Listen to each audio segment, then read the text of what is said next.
Hello everybody, I have a non-fiction book haul for you. All of these books are historical non-fiction, so if you like history, stick around. So for years and years and years and years, I have been guilty of reading the same kind of parts of history over and over and over again. The Tudor and Elizabethan period is a part of history which I love and I've read about so many times, and I feel like I need to explore other aspects of history, so that's what I've tried to do in this haul. Ish. Let's get started. The first book that I have to show you is Lascivious Bodies, A Sexual History of the 18th Century by Julie Peakman. This has been on my wish list ever since university. I think in my second year I did a history module on the history of sexuality, and I did a sociology module in my third year of the history of sexuality. I found the subject thoroughly interesting and kind of wanted to carry on with my studies, and I found this in charity shop for £2.75, so I just had to pick it up. It looks really interesting from flicking through it. There's some pictures, nothing rude by the way, and it just, the writing style seems lovely, so I'm really excited to pick this up really soon. Then I have The Diaries of Lady Anne Clifford. This is about a Stuart woman and her life at court. Now, I don't know that much about the Stuart period, I kind of just know bare facts, which is a little bit naughty of me, so I wanted to explore that a little bit further and broaden my knowledge. I then have Perdita? I have pronounced that so wrong. The Life of Mary Robson by Paula Brine. Mary Robson, I believe, was a high flyer in the Georgian court, a very influential woman. She was a mistress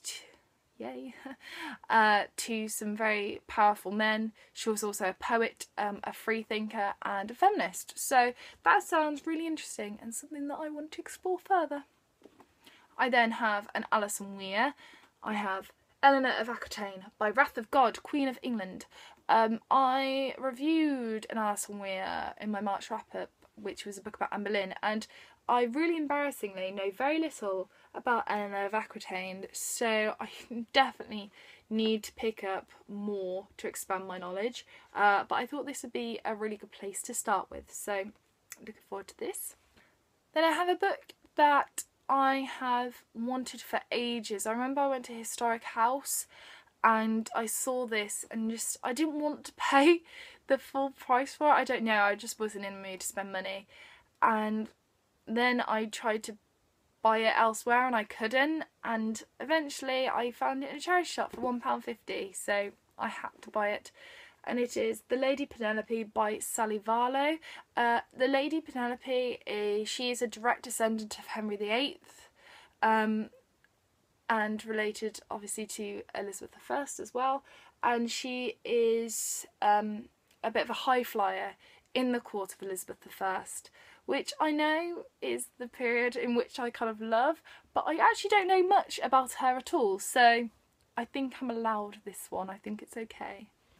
And finally, I was a little bit naughty and I bought a book which completely encompasses the Tudor period. It is Elizabeth I by Somerset, which is a huge book on Elizabeth. Now, I know quite a bit about Elizabeth I because I've read so much about her already, but this book was 50p and I wanted it, and I always think that each time I'm going to pick up a book about, you know, Elizabeth or Henry or Edward or Mary, that I'm going to learn something new, and sometimes I do, and sometimes I think, well, this historian might have a different take on the matter, so, you know, I picked this up. I'm trying to justify it. I don't know if I'm doing very well, but I am so excited to read this, so yes. So that is my book haul of my non-fiction books. I hope you enjoyed this. If you actually enjoyed this type of video where I'm showing you my non-fiction and my history books, then let me know in the comments section below, and if so, I can do reviews on them and discuss them further. So I shall see you soon in my next video. Take care for now. Bye!